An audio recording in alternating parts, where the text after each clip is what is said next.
Hello and welcome to The Ripple Impact, the podcast where we dive into those fascinating small moments, big decisions and unexpected ripples that create waves of change in brands, businesses, leadership and in life. I'm Laura Barber, founder of The Ripple Impact and a global brand strategist who spent over 20 years inside global giants like Coca-Cola and PepsiCo. And now I work with founders and brand leaders on strategy, positioning and storytelling, helping them turn human stories into brand growth.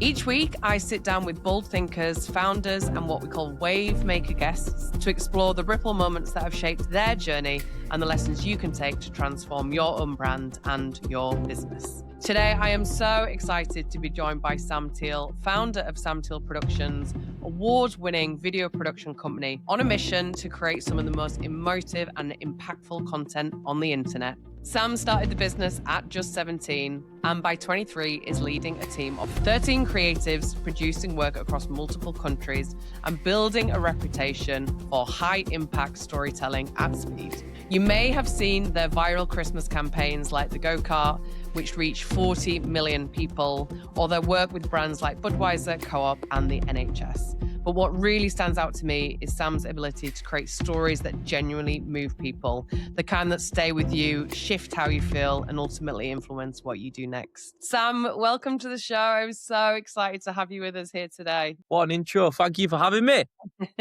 So excited. I had the pleasure of being, what would you call me? I don't know. Having the pleasure of being with you in India. What was I, a guinea pig? No, because it's second time round for you in India. What was I?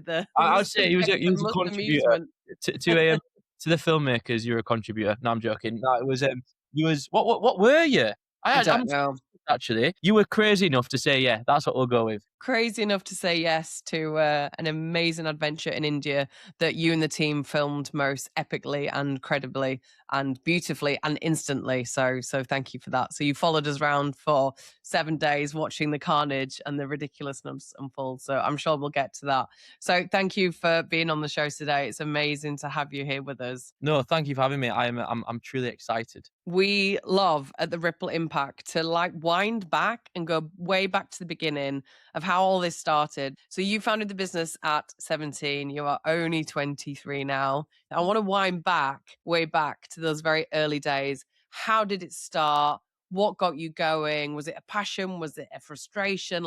How did this all start? Well, as a kid, I always wanted to be a YouTuber, which I think many people in my generation want. Maybe it's TikTokers now, but I wanted to be a YouTuber. The fact that people could just make videos and make a living out of it, I loved the idea. So 14, I started my own YouTube channel where I reviewed technology products because everyone cares what a 14-year-old thinks about technology. So that's what I did. I got loads of rubbish for it at school. People would play the videos in the corridor and laugh at me. And I always remember thinking, I don't know, I just always remember not listening to them. I always felt like it would have been easy to give up, but I thought maybe there's something here. Why don't I carry on? So I did. And then my dad bought me a Go Henry debit card, which is a debit card for young people. I reviewed that on my YouTube channel.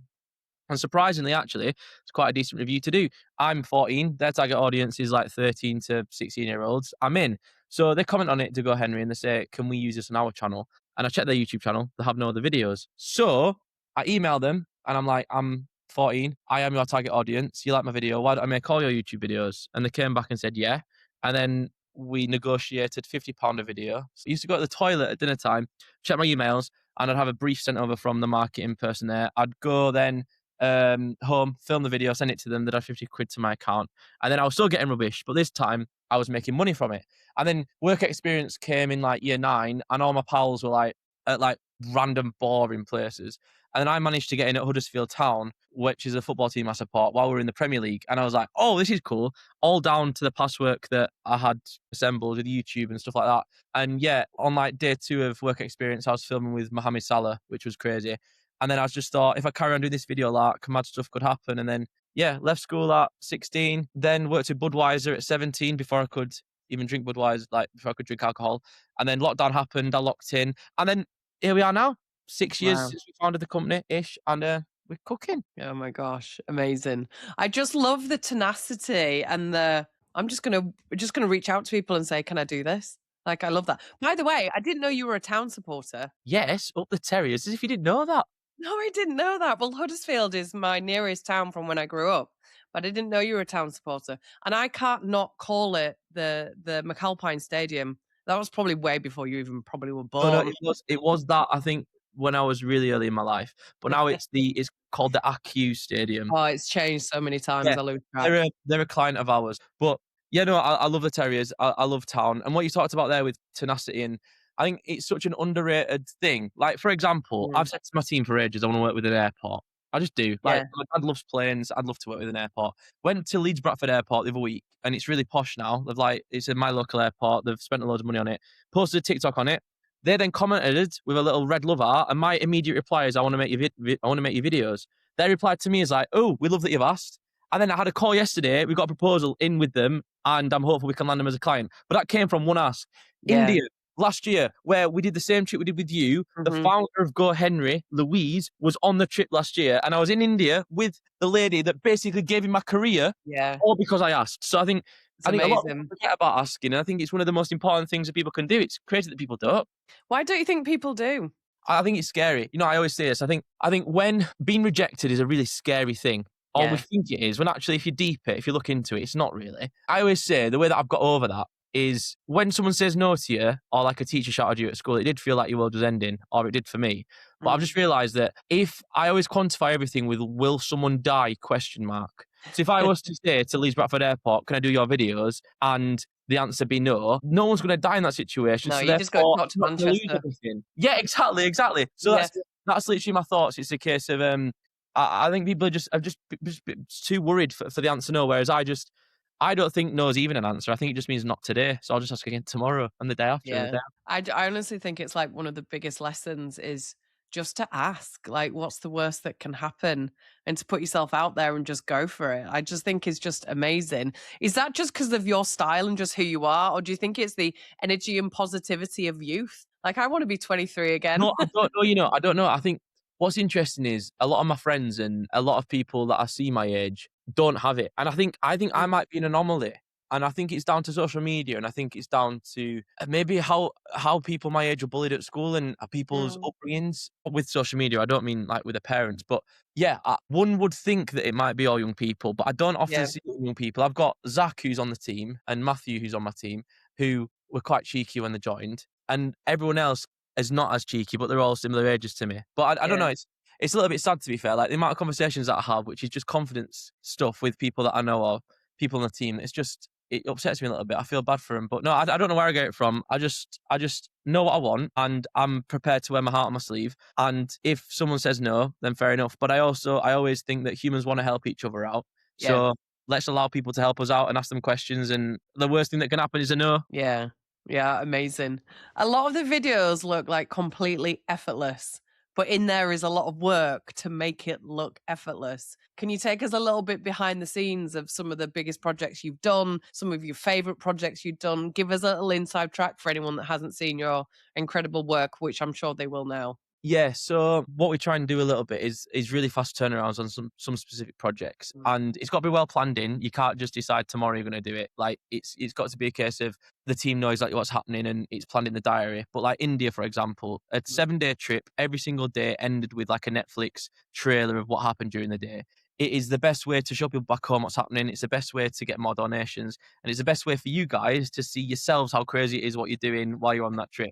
It's the same with events. It's like if you're going to film an event, let's not post a video in 2 weeks' time when everyone's mm, left and it's at the next event. Let's use what we've got in the room to like, share, comment on the piece of content. It is all hard work, and the edits that we did in India late night when we've fallen asleep at the computer is really difficult. But the mission's always got to be bigger than what we can achieve. India was massive. We are showcasing to the world how incredible you guys mm. are. That's the massive, biggest honor in the world. So if we're tired for a little bit when we've just seen a kid who's at the side of the road living next to a motorway, how dare we say that?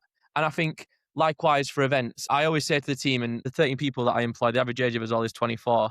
We are against every older person. And the reason I say that is because the media says so many negative stuff about young people all the time. We're lazy, we vape, we stab people, record levels of unemployment, Gen Z leave jobs after 2 weeks. Like, there's all these reports that we see. Yeah, And my guys and us are just trying to prove everyone wrong. Like, if you give young people a mission and you believe in them, mad stuff are possible. So that yeah. drives us through everything that we do. And something I want to talk about when you say someone's seen stuff was you mentioned the go kart at the beginning. Mhm. 40 million views. in 2022, it was the highest viewed Christmas advert, and we made it on a £5,000 budget. John Lewis spent £750,000, and we bet them at their own game. It was crazy. But the story that people don't know about that was the context of that basically was supermarkets are known or were known for making the most emotive Christmas adverts. I Yeah. remember when John Lewis released their advert, it'd be a case we'd all come downstairs at my house, we'd whack it on the telly, and it'd be like a scroll stopping moment for society. And since like it was like Sainsbury's did one, which was the war, which was a great advert where there's like people like the war breaks for a second, everyone enjoys playing football, and then it starts Yeah. again. Really, like it makes you stop and think. And I think we lost that a little bit. And then 2022 happened, and I'm noticing that no one's talking about the elephant in the room, which is cost of living. And the thing that really put me over the edge was I saw an advert from a supermarket, and they so evidently added in a shot after the fact of a carrot putting something in a food bank. Like it was Aldi, but it was a carrot walking up, and just it started off with him putting some money in a food bank. And I was like, that is so Not a annoying because good. I can tell exactly what's happened there. They've Yeah. they've they've made the whole thing and they've forgotten about the elephant in the room. Yeah. So I went to Manchester and I was speaking to one of my pals, and his girlfriend was a dental nurse, and she told me that a kid came into the dentist, and when asked what they were getting for Christmas this year, the kid replied was Santa is ill. So that line, I couldn't believe that a kid said that, and that was real life. So I went back to the office, whacked it on the whiteboard, and said to the team, there was only like 4 of us or 3 of us at the time. I was like, what can we make out of this? We changed it to Santa was poorly. We made this whole script, and I knew it was special. Mm. We shot it, and I knew it was great. It was a 2-day shoot, 2 actors. It was fantastic. And then we sat in the edit, and I'm like, the only thing that's letting us down here is music. Like, we need proper music. So I hear a song on TikTok, and it was Grace Davis, who's someone who was on the X Factor, and she was covering Iris by the Goo Goo Dolls, and it was beautiful. So I reached out to Grace, reached out to everyone's team possible. It's so hard to try licensed music. And Grace gave us green light. Goo Goo Dolls, 4 people had to give us green light. 3 out of the 4 did. And the day before the video went out, I got an email saying they think the project's not good enough. So they said, no, you can't have it. So then I had to wake up at 5 a.m. the morning of us launching the go-kart, come into the office, change the whole music. Then we released it. Then we got 40 million And views. how wrong were they? Exactly. Oh, well, I'll tell you what, like I've seen the video. I absolutely wept buckets. If anyone needs a good cry for something really emotive and really beautiful and really touching and really real, then you need to watch this video because it's absolutely beautiful. And I think at the heart of it, it is deeply human. It is really true of what people are going through. It's very insightful. It's very sensitive, but it's also deeply powerful as well. And I think if you can do something in such a short amount of time, what was it, 2 minutes? But if you can get across such emotion, and this is why I'm absolutely obsessed with some of the languages that you use in your website and how you talk about your business, because I'm obsessed with human storytelling. My whole business is built on human storytelling, and that's absolutely what you guys do. And the Christmas ads are so beautiful. That one in particular really, really touches my heart. They're all epic, but that one in particular, if you haven't seen it, please guys go and watch it because it is so, so beautiful. So thank you for that. And wow, Like, to create it on the budget that you mentioned versus what the big ones spend is incredible. So it was nuts. And huge that was like the congratulations. first time I think that I realized at first I believed the power of video content because I Yeah. can talk about it all the time and how important it was. But we had that happened, and for organic growth, I have never seen, and I always repeat this fact that I don't think I'll ever see it happen again. We click Mm. post on the video at 8 a.m. I remember it perfectly, and the videos it's just going up, and by 9 o'clock. I'm starting to get like Snapchats of people I went to school with saying, "Oh, the video's so good." I'm like, "That's interesting," because it's people that wouldn't dare speak to me, people that know Yeah. I'm doing this thing. They Yeah. think I'm a bit strange, and then it keeps going, and then I'm getting videos of people that I know through my friends who are at university and are filming people in the library who I have never met watch our video on their Facebook. And I'm like, that's crazy. And then as the day progresses, it gets to like midday. And midday, we've already beaten every other year of Christmas adverts we've ever created. I'm like, this is interesting. And then I make just a flippant joke that we'll get tattoos if we get 1 million views. And then by 3 o'clock, it gets to 500,000. And then 4 o'clock, it's like Have you got 750. 40 tattoos? Well, no, we still not got one. We will. But then I Oh my literally, god, you have to. it was like 5 p.m. that night. We posted it at 8 a.m. This is what's so crazy. 5 p.m. it hits over to 1 million, and we're all jumping up and down celebrating. By 6, it was on 2 million just on Facebook. Mm. by the drive home, I'm getting home, I had my tea and we're on 3 million. I have never felt adrenaline like it ever in my life. And it's sad because I don't ever think that'll be repeated. I think the social media sites maybe have changed a little bit with some how things will Yeah. organically fly as well. But across every site it flew. But the one thing that let me down was a site in Australia downloaded the video, posted Mm. it with no credit to us, and got 10 million views themselves. Oh, So there's no. people in Australia that watched it and don't know it was us, which is so annoying. That is so annoying. You have to be able to, but let's have a whole conversation on that another time because that is not on. It's been a week of this happening. Don't get me started on that, but it's been a week of people taking credit for things that weren't theirs, and I think it's really, really, really sad. But look how successful it was, irrespective of what went on in Exactly. Australia, and it's because it was so powerful and it was so true and it was so raw and it was so real, but delivered in such a beautiful way. Because it could have been just very depressing without the glimmer of joy and the glimmer of hope and the wrapping of Christmas, which is a very difficult time for people, and you did it with such beauty. So I'm so excited to see what you're going to do this year. Like you And set the bar it's really really high for yourself. So we talked about like the emotional power of the Christmas work that you've been developing.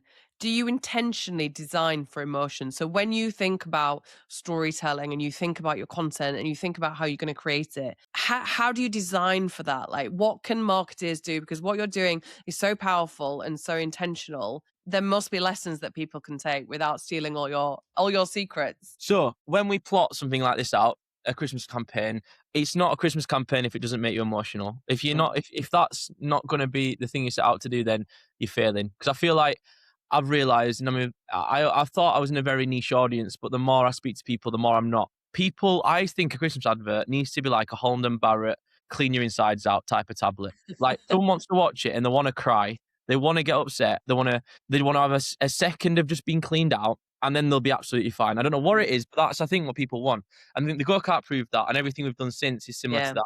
The saddest topics that we seem to focus on seem to do the best. Last year we focused Mm, on mental health in old people, and we even had Sam Fender that let us have his music track. That did not do half as well as the years before we focused on um, like cancer patients and stuff like that. It's really interesting. When it comes to a narrative like this, we plot a graph on the whiteboard over here, and we plot every single key plot point, every scene has to fall somewhere on the emotion to time graph. mm, And in my head, I've always got a bit of where we need the emotion to peak and how we need emotion to almost go up and down, not just linearly up and down.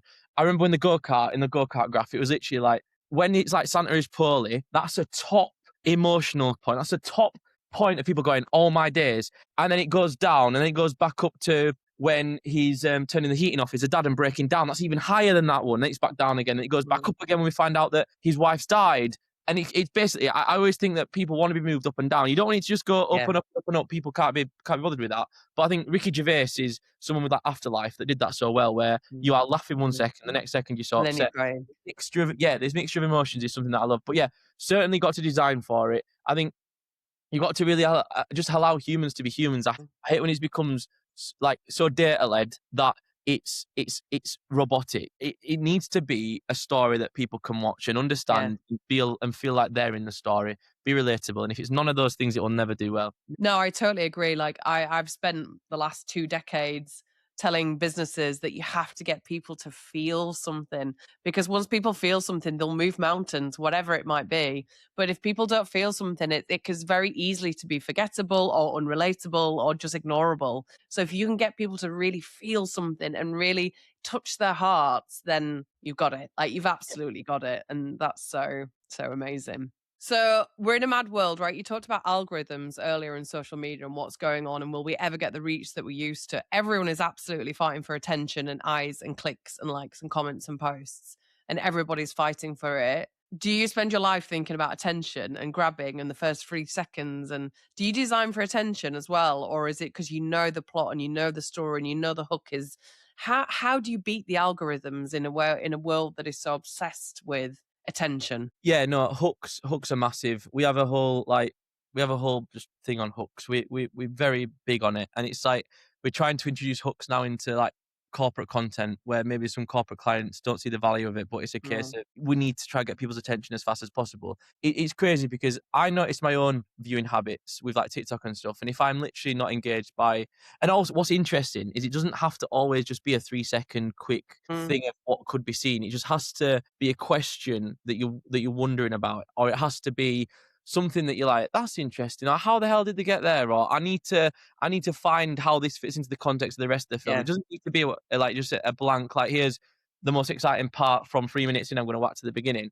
There's an art to it, but also most of it is just all just made up. I think with how fast the algorithms are running, I cannot Mm, say right now this is the right hook for you to use. yeah. Like if I did say that next week, it wouldn't be Mm, relevant anymore. So yeah, I think it's a case of you got to every video that we make, we're very aware that no matter what we make, we are asking people to donate their time to watch the art that we've created, whether we're creating it for our clients, whether we're creating it for ourselves. That is a big cost. That's a big thing to ask someone to do. So the least we can do is create something that's going to move you a little bit, that's going to inspire, that's going to look cinematically great. That's what we try and do. And then once we've got that bit there, the easy bit is then trying to find the first 3-5 seconds that mm, enables people to get over that bit to trust the rest of the video.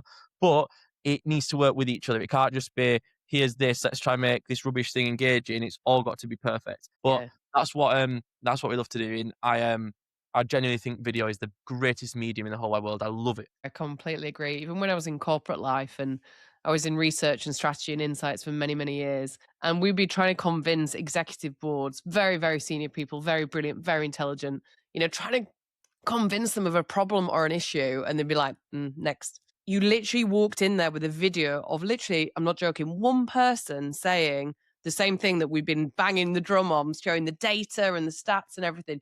You show one person telling the story with real emotion and real meaning and real thought and real importance, and the exec are like, "Oh my god, why haven't we been doing?" And you're like, Wow. "I told you." Like, it was, like, so frustrating because 'cause you're like, "I told you so." But the power of video is so incredible to, as I said before, to get people to feel something, to get people to move something. I think it's such a way of getting something across and getting people to feel the issue. So It's quite primal as well. It's quite like really is. very Yeah. community led. Like that's what's so great, and that's what's almost a little bit scary about AI is like if we get to a space where you can generate the next season of your favorite TV show that only you can watch, then there is no community in you talking about that series with somebody. There's so much that people get out of watching Yeah. something and going on Twitter and seeing what people think at the same time, or coming to work the next day saying, "Oh, did you watch Love Island last night? Did you watch The Traitors?" It's incredible. Yeah. And that's the same thing when it comes to brand content and corporate content. Like the guys you're talking about, the execs will leave that room talking about what they've just watched and Mm. what was it about, what was it that got you on that video? And that's what's so beautiful. And going back to the go-kart as an example, there was people who watched that video who then changed how they celebrated Christmas down to our 2-minute film.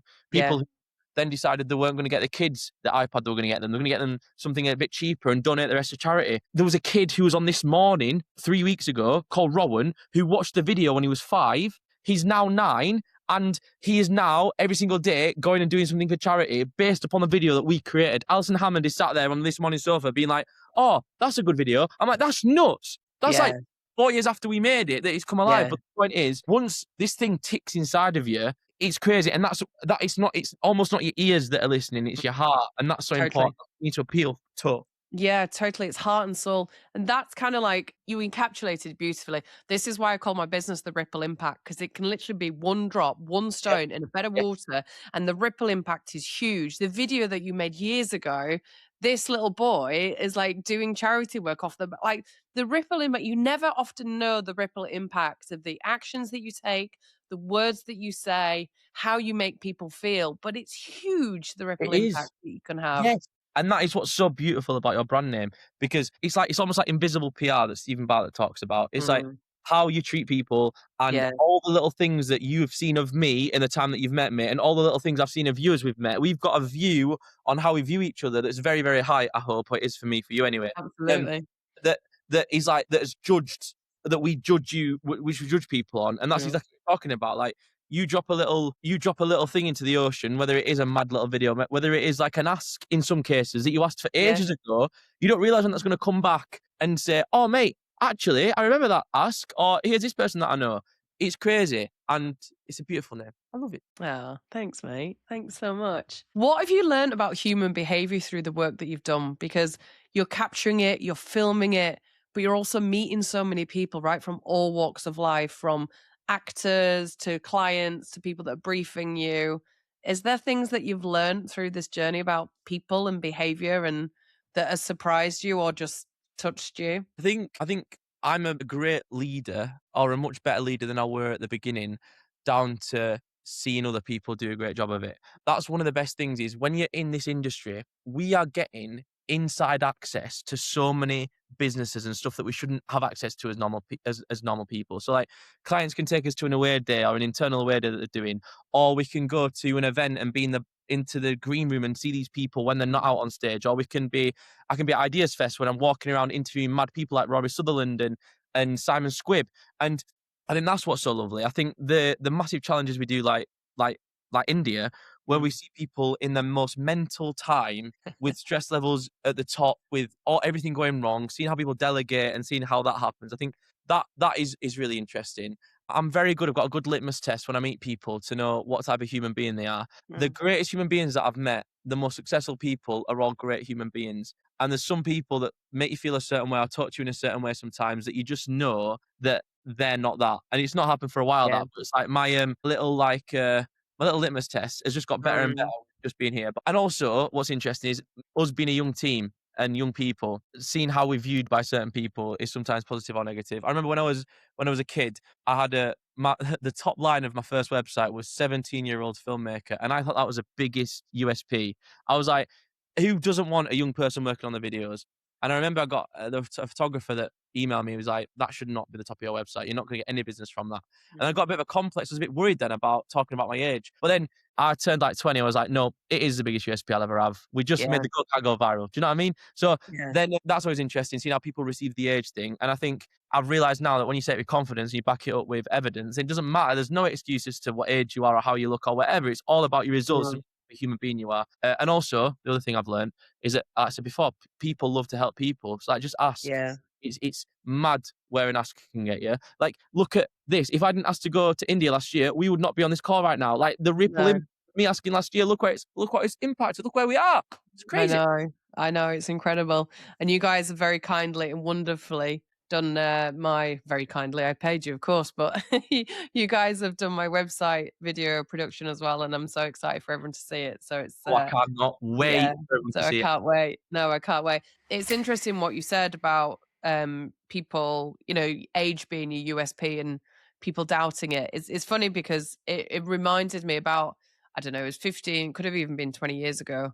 But I was climbing the corporate ladder, quite quickly and getting promoted. I remember a boss saying to me, which I think they were trying to be helpful, but the feedback wasn't delivered really in a way that was helpful. And they said to me, and people aren't going to take you seriously because you look very young. And instead of me going, but you know what? I could have really used that to shrink me. But I don't know. I just took it as, all right, well, then I'm just going to surprise and delight people then. I'm going to take it as fuel to be like, oh, well, then I'll just show them how much experience I've got. Then, oh, and I'll just show them that actually I have a lot of knowledge and I'm very insightful and da da da. And I was like, not in a negative, I'll show you, but it was in a, Yeah. okay, well, I'll just show you then. Well, and So, that was the same when I was at school, and my IT teacher said, "What are you doing? What's your plans after school?" And I said, "I'm not gonna go to college, I'm gonna start a business." And he looked at mm, me and went, "You can't do that." I was like, "Yes, I can, and yes, I'll I show you." can. And then 3 years later, I was back at school filming in their corporate video, so I was like, "Ha who's won now?" But Amazing. I sometimes love that. sometimes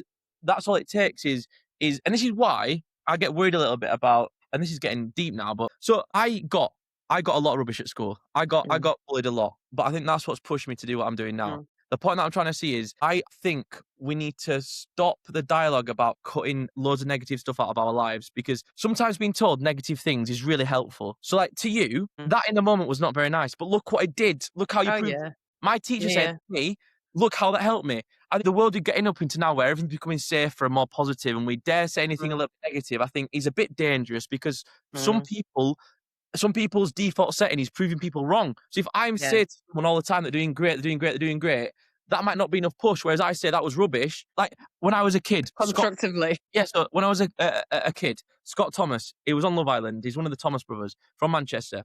and he was on Love Island. He had like 1 million followers, and I DM'd him on Instagram as like I was like 16. I was like, Scott, I'd like to make your videos.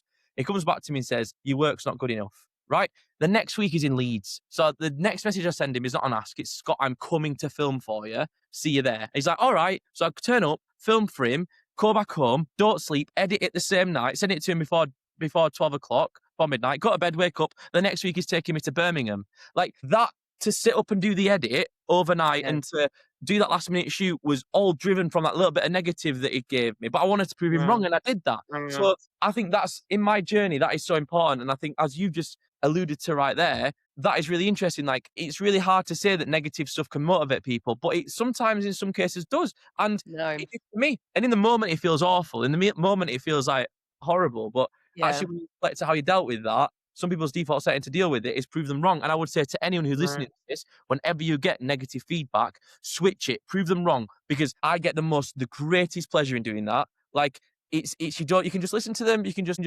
listen away, you can nod, and then bang, look at the result. Oh, look, I did it. Look at the face now. I love that. Yeah, we have so much in common. It's mad. I was bullied at school. I was bullied really, really badly at school for years on and off by different people. It was horrible. And I remember my mum saying to me, it was never about the other people, actually. She never said anything to me about them. She always said things to me about myself. And she always like, well, you're brilliant.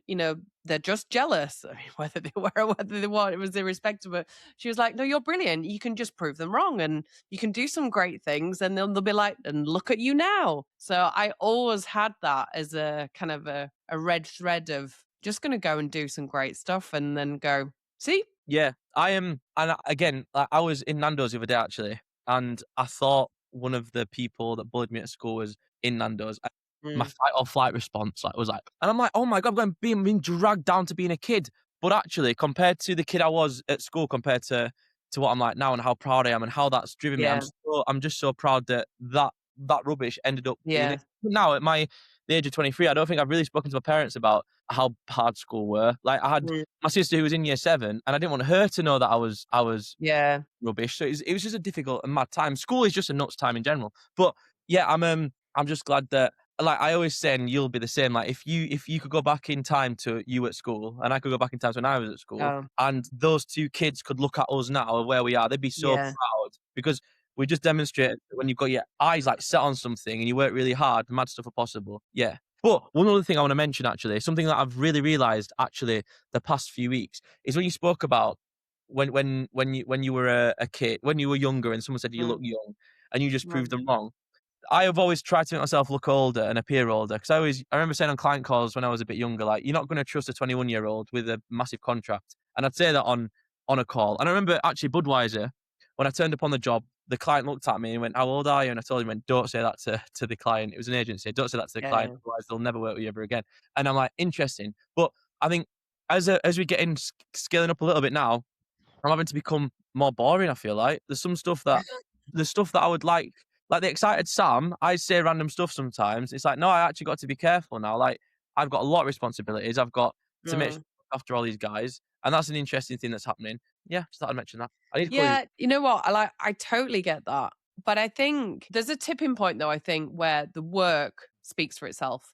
And who cares how old you are? And actually when the work is so epic and then you go, I'm 23, and people go, oh my God. And then actually it's like, wow, rather than not quite sure. Yeah. So it's interesting where you work to a point where people, it's just not even a point. Like, Yeah, why would no, anyone I even think care? now, I think where we are now, it is something that when many people speak to us, they know about it anyway. And if they don't, the way it's pitched to them, they're like, "Oh, I love that." Like, I had a really good Yeah, call yesterday with someone, and I told them that, and they were like, "Oh my God, that is so attractive to me that you guys are so young." Like, I work at a traditional business where the head of marketing is on the older side compared to myself, and I yeah, feel like he's only working with agencies that are similar to his level of thinking. But to grow, we need to do some stuff that are different. I'm really thankful in those cases. And like I said, most cases, no one cares. I do think that's interesting about where we are now as society, because I do think 5 years ago, if I was in the same position, mm, same age, maybe it wouldn't have been thought about as positively. Everyone we work with mostly is entrepreneurs or people that have worked hard to get into the positions they're in within marketing and wherever they are. I yeah, think they can see themselves a little bit inside of us. Like, they remember when they were our age and hustling like we are, or they remember how passionate they were, or yeah. And I also just think a lot of companies don't care as much as we do. And Totally. that is a testament to us all. I say that to our guys all the time, like, Yeah. way more than anyone else does. Well, I And was gonna say that because, like, I've worked with you in different capacities now as a client of yours, and then obviously the India trip as well. And I think what you guys bring is like such dynamism and such energy and such curiosity and like a genuine care. And you ask questions in a way that you're like, oh, never really thought about it like that. And actually, yeah, that could be really interesting. And that's really cool. And oh, okay. So, like, you need, I think as well, when you work in a business, irrespective if you're a founder or if you work in a big corporate business, you spend every single second of your day thinking about your business or your brand or your category or your project or your service or your charity or whatever. Sometimes it needs someone to come in who's got completely fresh eyes and go, have you thought about this? And you're like, oh, that makes so much sense why we never have thought about that. But it takes sometimes that inquisitive brain, that passion, that dynamism, that energy, the optimism of the youth, which you absolutely have, to make you go, "Oh my god, yeah, that actually we could totally do that. Why yeah, don't we do that?"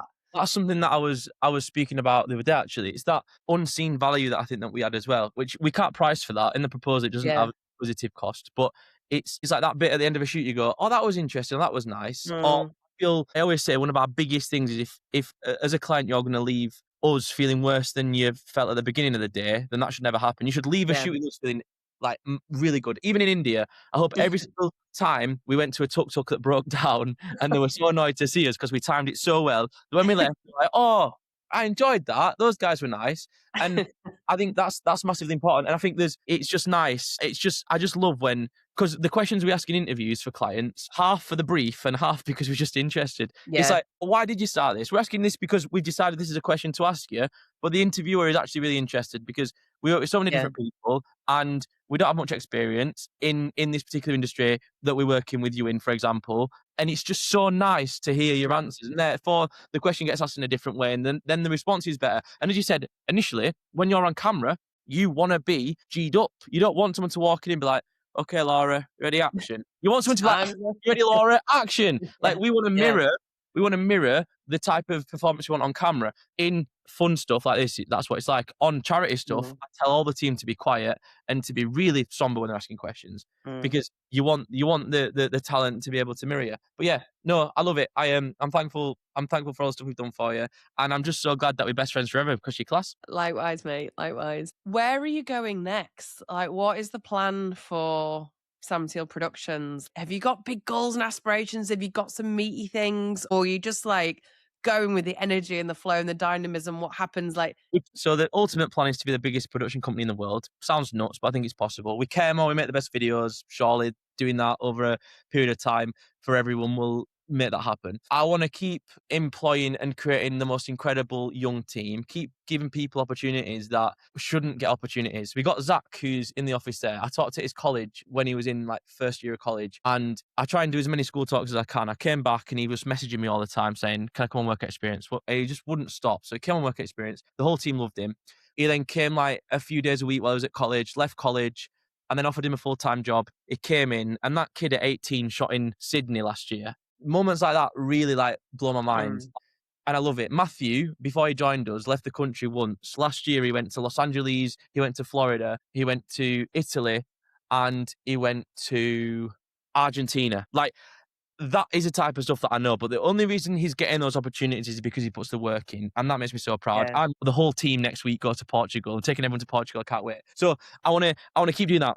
We've got a premiere in next month actually for a documentary we've created, a short documentary that we shot in New York City for a guy called Simon Hood, who's an absolute legend. It's with Tim Oliver, who's a Ricky Gervais lookalike, and that was a very fun project. One of those fever dreams where me, Matt, and Taylor went to New York City for a few days and shot this incredible little doc that's getting premiered in Leicester Square next month. And I'm hearing that someone might have picked it up that's pretty nuts, which is crazy. So Mm. that's going to be very fun. We've just won a big award as well from a big thing, but I can't talk about it because it's under embargo, which is boring.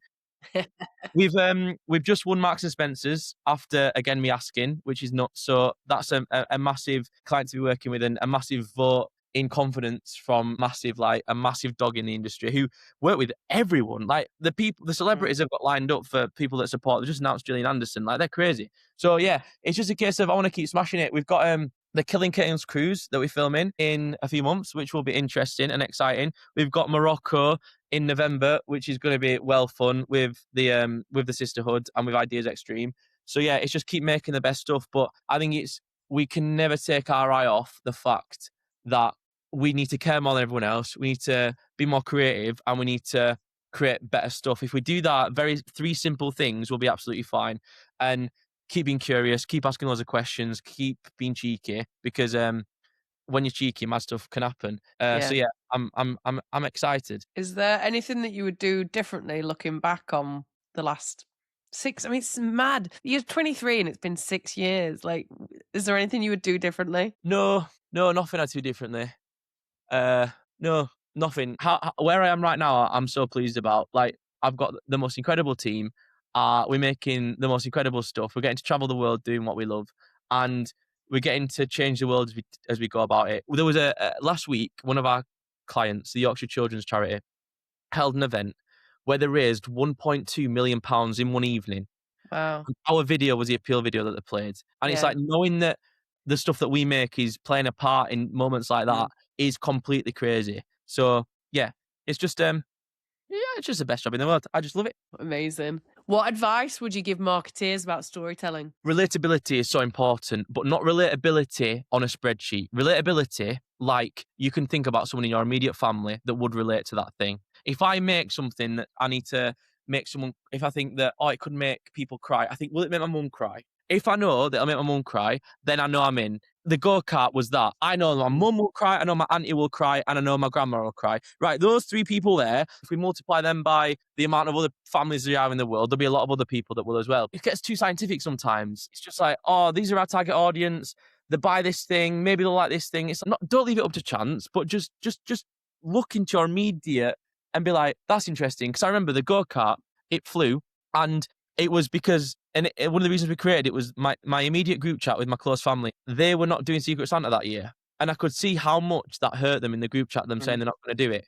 It's like, right, let's create a film then that talks about that exact fear in a Yeah. different font. I was thinking about a go kart, and I was at home speaking to my dad. He was like, I had a go kart as a kid. I was like, I had a go kart as a kid.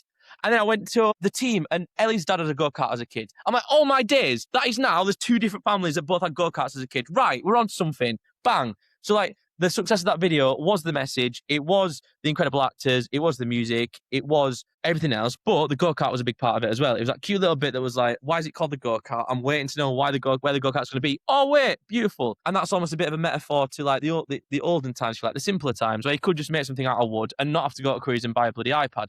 And also, just work with us if you want good videos. That's all you need to do. That's a blooming lootly. Oh God, I couldn't agree with you more. Yeah. It's just like the power of storytelling, the power of emotions, the power of feelings, the power of being relatable, to resonate, timely content that just touches people's hearts and people's souls, and you just can't help share it. I mean, that's the art, isn't it? That, an idea or a story or a message, you just have to pass on to other people. And that's the beauty of marketing. And that's absolutely what you guys are doing through video content. So huge congratulations, because you create such beautiful work. So thank you. I am going to absolutely weep buckets when the India documentary comes out. I mean, oh my God, like the content just for I say just, I mean, you guys did incredible work every single day capturing, the sense and the essence of each of the days. But oh my God, it was emotional just watching those little mini clips. So I can't tell everyone how deeply moving the documentary is going to be, because I was there, I saw it, I saw what people go through, I saw the stories of the charities, of local people, of the people we met along the road, as well as obviously the things that we experienced. Oh my God, what a trip that was. And it was a privilege that it was filmed in the first place, because I don't think you can ever experience nor explain something like that to people. So I'm so delighted and so honored that you guys were there filming along the journey so that we can capture it, because it's such an incredible cause and such an incredible charity. And yeah, I mean, if that video gets more donations, then we've done a brilliant job, and that's all it's about. Exactly, exactly. Yeah, no, I can't wait for the doc. I can't wait to sit there and turn around and watch your guys' all Oh, reactions, because it's going to bring it back in such a lovely way. Last year's doc was great, but we learned so much about it, and this year's is going to be even better. We got some really good stuff. Your tuk tuk was incredible. Like, we try not to have favorites on these trips, right? But accidentally, we were just always at your tuk tuk during these mad well, moments. to the point where Katie and Sarah and I were like, Are they sabotaging our tuk-tuk at night and then just following us around? Because honestly, every single time we broke down or something happened, you were both there with a camera going, "What just happened?" So Yeah, we and were that's trying something to else. conspiracy theory. So yeah, we're looking for all that stuff now, and it's incredible. But like I say, like there's going to be no greater feeling than you guys seeing that. Like you say, it's not easy to tell people how hard the challenge was or what it even entails. Whereas being able to play a 40-minute doc to them, to, yeah, Yeah, talk about what we're doing, how crazy it was, and the people that we met, and the sites that we saw, is so different. And I can't yeah. wait to happen. And what's so lovely about that is we know it's good enough to get picked up. Like we Mm. shot it like the BBC would shoot it. So when people watch it, it's not going to feel like a documentary that's been shot on someone's phone or someone's trying to make a proper doc. Like we'll have custom score, we'll have custom music. It'll be nuts. It'll be great. Can't wait for everyone to see it. And hopefully, maybe it's being premiered at Ideas Fest, which will be well cool. Yeah, that would be amazing. I just can't wait.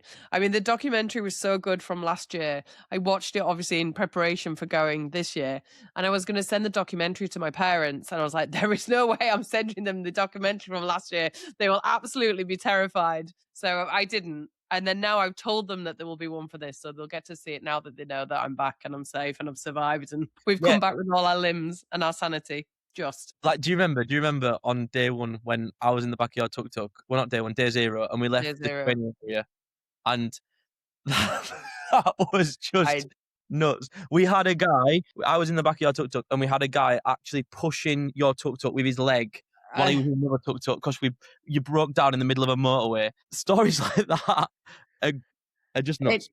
it is absolutely nuts. It's absolutely nuts, and people have said to me, "How was it?" And I'm like, "I don't even know how to describe it. I don't even think I processed it. I need to do I am gonna do a podcast that talks about the ripple impact of India because it was so truly epic, but trying to put it into words is so difficult because it was just yeah, it was unbelievable."